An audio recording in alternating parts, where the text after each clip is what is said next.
Welcome to Talking Supply Chain. In each episode, top supply chain industry professionals and the nation's top thought leaders join host Brian Strait and share their unique insights to help supply chain managers stay one step ahead of their competition. This is Talking Supply Chain. Hello, and welcome to this episode of Talking Supply Chain. My name is Brian Strait, and I'm editor in chief of Supply Chain Management Review, and I'll be your host for today's episode. Back in 2002, Billy Beane was general manager of the Oakland Athletics baseball team, and he incorporated a data driven approach to measuring and acquiring players. His approach was immortalized in the Michael Lewis book Moneyball, The Art of Winning an Unfair Game, and was eventually made into an award winning movie that many of you may have already seen. More than 20 years later, though, measuring performance is no longer just a fascination of the sports world, but it's now being incorporated by businesses around the world. In November, Supply Chain Management Review published an article titled Get Measurement Right to Solve Supply Chain's Toughest Challenges.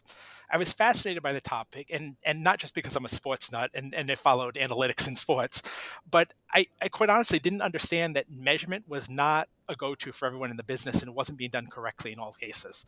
So I asked two of the authors of that piece to join me today and discuss the topic. I'd like to welcome Stan Fawcett and Mike Kniemeyer to this episode. Welcome to you both. Thank you. It's great to join you today. Thanks, Brian. We're looking really forward to this conversation. Great. I'm glad to have you guys here. To get started, could you guys briefly introduce yourselves, who you are, and what you do to our audience? Hi, my name is Stan Fawcett. I am a member of the Logistik and Steyr team at the University of Applied Sciences in Upper Austria and Chief Engagement Officer of Engage2E. And what do? We do all things supply chain related, especially as it touches on the idea of how do we work together to create greater value. Mike? Yeah, I'm Mike Kniemeyer. I'm a professor of logistics here at the Fisher College of Business at the Ohio State University, and really, again, excited to be here for the conversation. Great. Thanks. Welcome to you both. In my intro, I gave you the example of Moneyball, which many of our American audience is probably familiar with. In the article that you guys wrote, you give a few different sports examples, and the first one you used was the British Olympic cycling team. To get started and kind of introduce this topic a little bit, can you explain why you chose that particular team to illustrate your concept of getting measurement right for businesses? Thank you, Ryan. That's a great question. Really, the goal that we had was to call out and illustrate the power of getting measurement right. And the British cycling teams offered us two appropriate things that made them a great fit. First, they had a 100-year track record of futility, long stretch of time, doing everything they could find to be successful, and they couldn't win the gold or the yellow jersey in the Tour de France. So that track record of futility was important. And second, as I mentioned, they tried everything. They invested in technology. They tried the newest, coolest training programs, and it didn't work. So they've got this track record. They've been investing. And now what happens? Brailsford joins the team as the manager. He introduces this new idea of the aggregation of marginal gains. And within just a couple of years, the team starts winning gold. So from no luck to being on the stage, winning gold and having measurement be at the heart of how they made the transformation, that made the British cycling teams a fascinating story to get us started. Yeah, when Stan speaks of futility, I kind of naturally go to my beloved Cleveland Browns here in Ohio. And very similar to the British cycling team, they've turned to measurement to find solutions for their poor performance in the highly competitive NFL. You think back to 2016, they hired Paul DePodesta, who had worked for the Oakland A's, and you mentioned the Moneyball early in the introduction. And Paul DePodesta has brought a measurement culture to the Browns, and hopefully that's going to translate into some improved performance in their processes and their people, and hopefully a Super Bowl at some point in their future. It isn't easy. Measurement alone won't get them there, but measurement is a foundational capability for success. Yeah. So transitioning sports, I mean, I could do a whole podcast on sports. I'd be thrilled to do that, and we can discuss the your Browns versus my Patriots if you want at some point. But you talked about marginal gains for decades, and in the article you noted that supply chain management has been seeing marginal gains for decades. But at the same time, most supply chain leaders aren't getting the measurement part of this right. So if my question, I guess, is if we've been using measurement for years and we've been seeing these marginal gains, why would you suggest now that these professionals are not they're misunderstanding how to use it or they're not getting it correct at this point still? That's a great question. So let me address the marginal gains first, and then let's talk about measurement. And we do note that supply chain is very familiar with marginal gains. The philosophy behind marginal gains, that of seeking small continuous improvement, has been part of the supply chain practice going back to the introduction of just-in-time or lean management back in the 1980s. So we've been pursuing these little gains, this continuous improvement for years. Uh, but what we've missed is a true understanding of how important measurement is and what we should measure. So even though we've proliferated, used more and more measures, we're often not measuring the right things in the right ways. And as a result, we often fail to get where we want to go. And when you think about Lean Six Sigma and how prolific that's become, it doesn't always mean that we get measurement right, even though we bought into that philosophy. It's really critical for supply chain managers to understand that there is a connection between strategy, measurement, and ultimately performance. And that measurement part of this is a real key linkage between strategy and performance.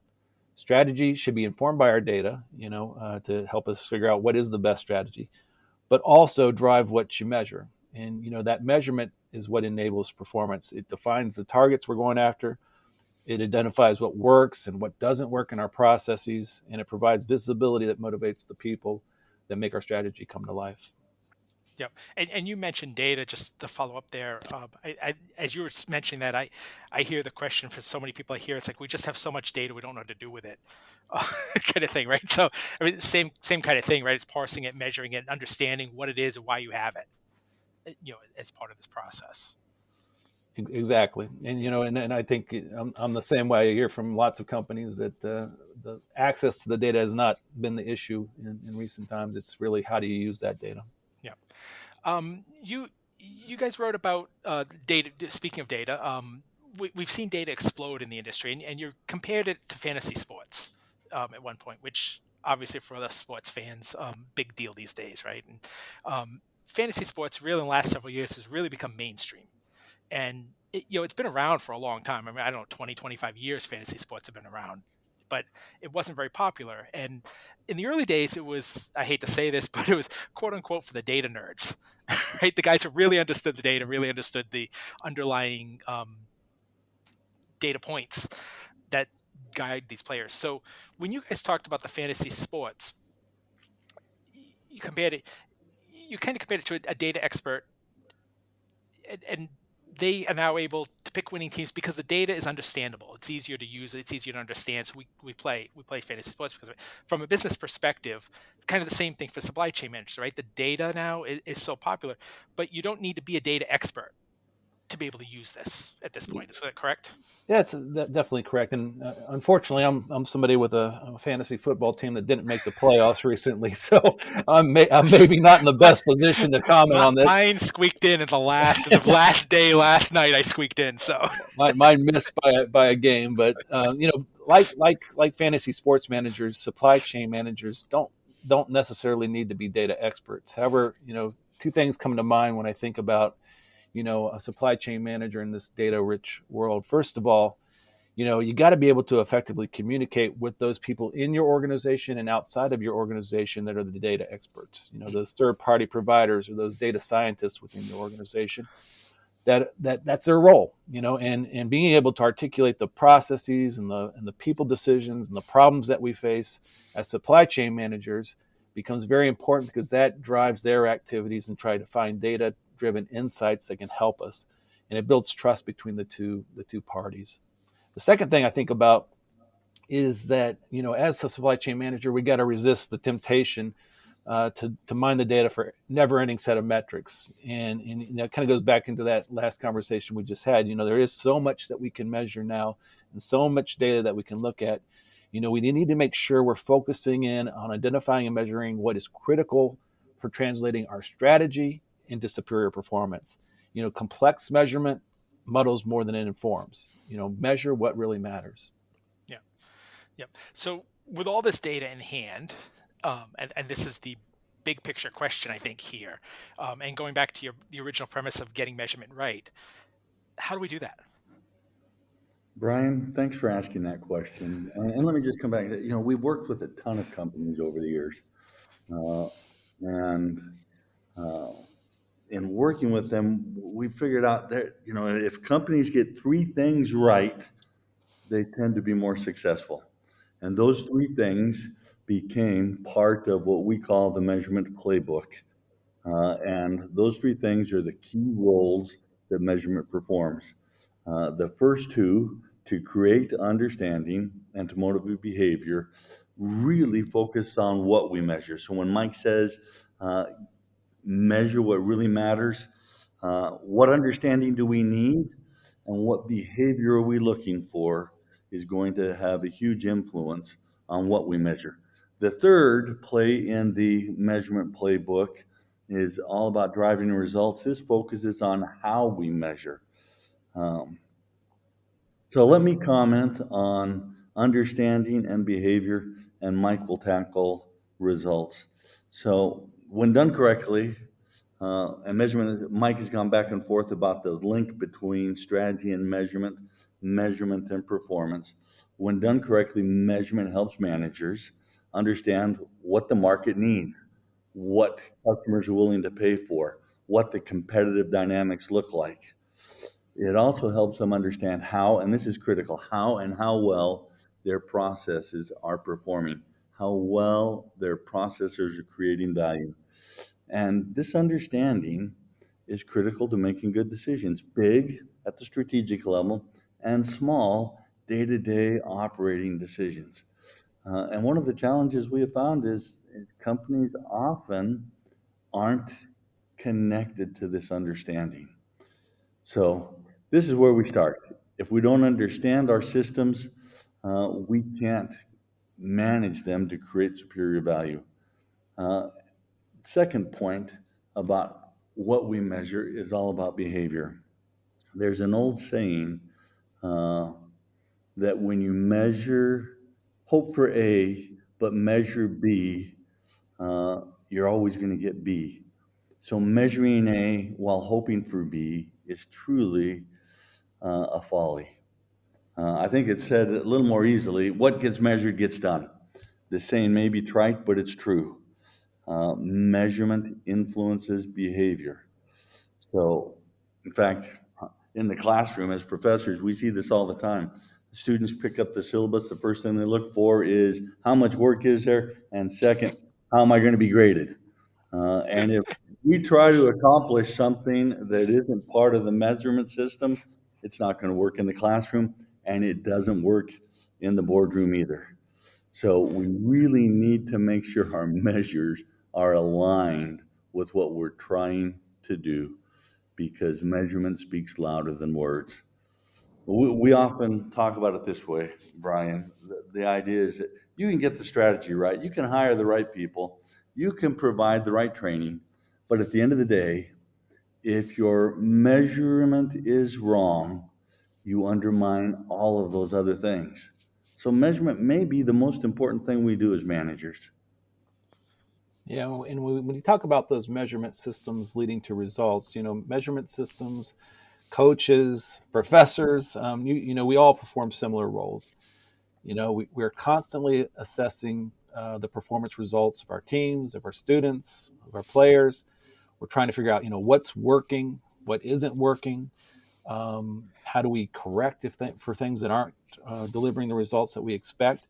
We need to provide leadership on how to make those improvements if needed, how to change the processes, how to motivate the people. And by using measurement effectively, supply chain managers can provide timely, fact-based feedback that really enables those processes and people to deliver superior results. And giving our people the opportunity to make needed adjustments when things aren't really going as planned. Yeah, I think I just want to say I think you guys perfectly summed up my college experience in there. So I've now, as you're talking, I've now figured out why it was I was not successful in college. But digging into the last part of this a little bit on the measuring accurately to enable timely action kind of approach here. Um, Going back to the sports example, there is no shortage of data available in sports today. Yet we continually see teams that fail. They have this long history of not succeeding, and what are they doing differently than others, for instance, right? So I think it was as simple as just using the data correctly, then we would all know what that looks like, and we would all win. But that doesn't happen in sports, and it doesn't happen in business either. Some businesses are more successful than others. So a kind of two-part question here for you guys. How do we ensure that that we are measuring the right data and then doing it correctly on top of that? Oh, Brian, I thought you weren't going to bring up my Browns until after the podcast, but you're hitting it on the head, right? Because measurement really is only part of the story, but it is a very important part of that story. Supply chain managers need to measure data that is relevant for successfully implementing their organization strategy. And this entails both using appropriate data to inform the strategy, but also utilizing data-driven insights that are needed to execute and support actions that bring that strategy to life and makes that strategy successful. The data being measured needs to be accurate, it needs to be timely, and by being both of those things, it builds confidence of the organization that we're going to be making the right choices and executing the right decisions. Without this trust, measurement can be viewed as both superficial and punitive. And if you're, viewed as that, it's going to be very difficult to be a success. Yeah, and Brian, yeah, I like how you talk about if we all just use the data, we should all win. And we're kind of dancing around in a very important point. Not every team brings the right scheme or the right talent to win. Uh, I lived in Michigan for a time, but I was always a Chicago Bulls fan, which didn't quite work just down the road from the Detroit Pistons. But Bill Jackson was famous for bringing a scheme, the triangle offense. He also had the right players, Michael Jordan, Scottie Pippen, to execute that. Uh, Companies don't just need the right strategy and the right talent to win. If they have those, fantastic. Getting measurement right enables them to make the adjustments, to customize, to get the right strategy, build the right capabilities, execute on a day to day basis. So it's really all about a comprehensive system. Comprehensive measurement strategy creates the understanding, drives the behavior, and enables the execution that lets some teams just plain outperform others who aren't putting all three together. And if you don't get all three together at the same time, it's just hard to win, whether in sports or in business. Yeah, and that's a good point, and I think it ties in. I think to the follow up question I want to ask on this topic is that you need to have everything in place at once, right? But so I guess the natural follow up to me is that if you believe you have these things, you have the data right, and we actually get these things correct, right? How do we then incorporate that into the decision making that we go through every single day? Well, one idea that I've been recently exploring with supply chain managers is how do we ensure that we have clarity on decision making rights within our organizations? What decisions need to be made? Who is ultimately responsible for making a particular decision? Who inside and outside our organization in our supply chain are contributing to that decision? How do we ensure that that they're not only are the right things being measured, but the insights from these measurements are effectively getting to the appropriate people at the appropriate time so that they can make a timely decision and make hopefully an effective decision. And the challenge is that we have this interconnected system of decision making. And if there's any disconnects, the opportunities made possible through measurement may be missed. I think Mike nailed it there. We come across companies all the time where the company has the measures, but the person who needs access to the information doesn't have access to the information. Or somebody in the organization says, I'm going to give you all of this information. And the person receiving it looks at it and says, wow, there's so much here. I don't know what to do.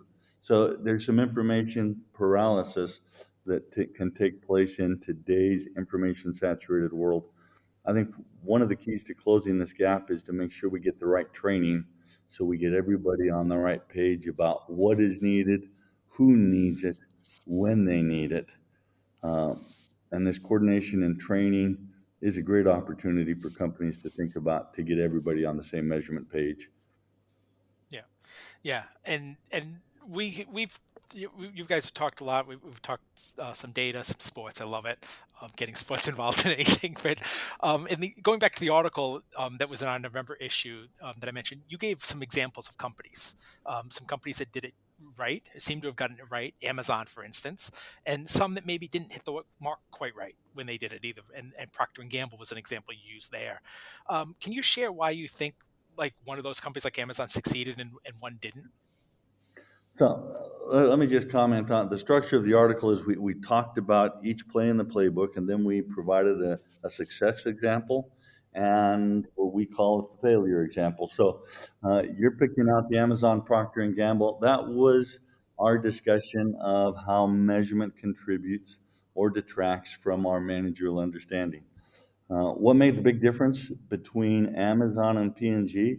Uh, Under Jeff Bezos, Amazon was famous for playing the long game. And the long game had been a big part of P&G under A.G. Lafley's leadership. But after A.G. Lafley left, dynamics changed at P&G, and P&G let itself get caught up in the short game. So the big picture is one's playing the long game, and from understanding perspective, you need to play the long game. So specifically at Amazon, Bezos always emphasized two questions. Everything that they had this thing called the Amazon flywheel. And everything in the flywheel came down to if we do this, or if we're thinking about this, how does it influence costs? And how does it impact delivery speed and reliability? A very strong customer focus. And every decision was viewed from these perspectives. And the question was asked, how do we measure these things?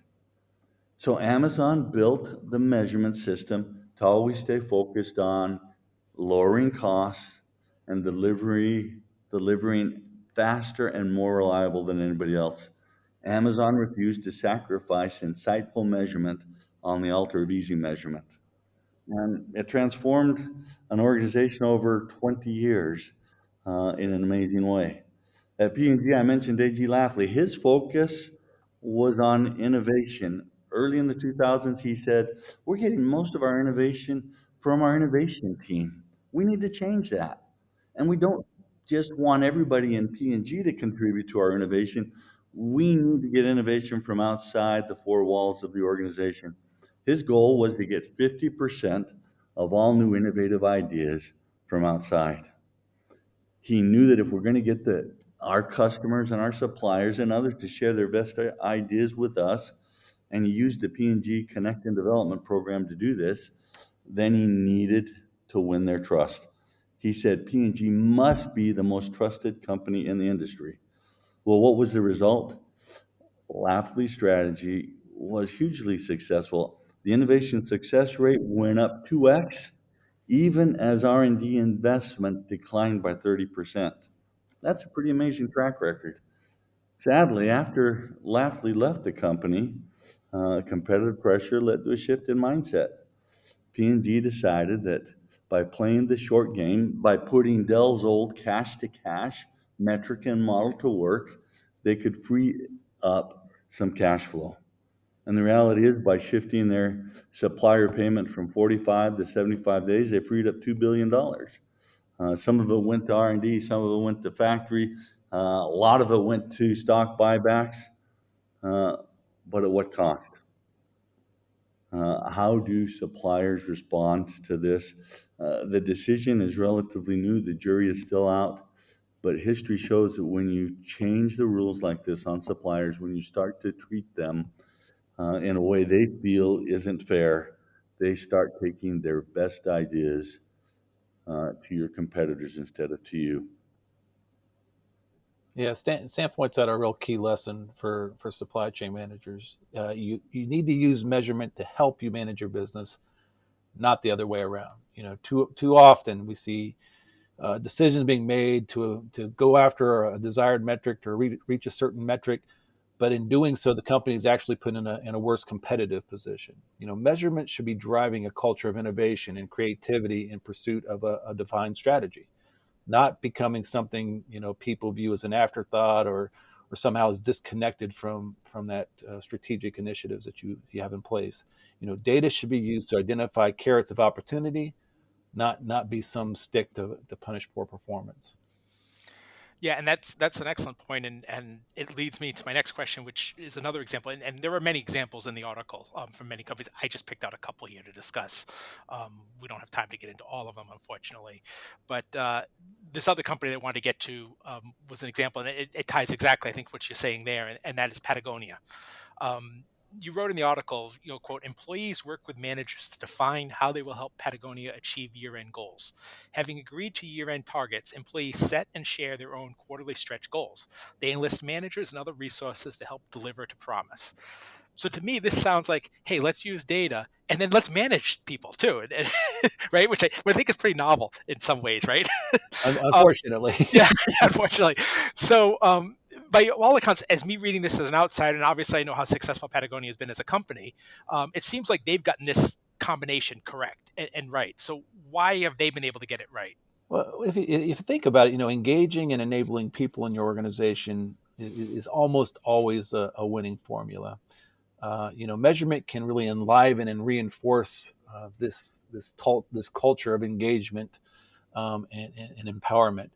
So at the heart of Patagonia's culture is the desire to take a systems perspective. Understanding their business is interconnected with other entities, and other the different areas of their business are interconnected, and openly and honestly learn from mistakes and live up to commitments.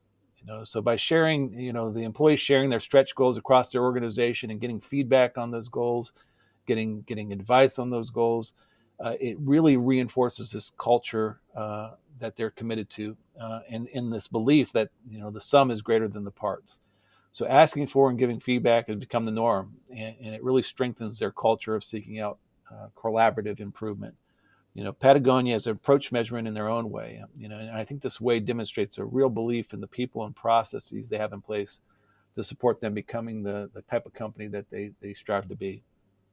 Let me just add one thought to that. Patagonia is a unique organization. They believe they have brought in unique people who are vested and really uh, aligned with Patagonia's goals. So when Patagonia reimagined its measurement system, it evolved the measurement system to invite its employees to pursue their passion. At the same time, it held them accountable to deliver the promise, but it did so without being punitive. Three questions really make the system work, and in their quarterly reviews, managers start by asking, "Well, what happened?" Um, and then, depending on what happened, that might be good, it might be bad. They may be close to goals, they may not be. The key follow-up question is, well, what did you learn? And what's next? Uh, Using measurement in this way, everybody's guided. They're encouraged to try new things. Um, they're allowed to make mistakes, which happens when you try new things.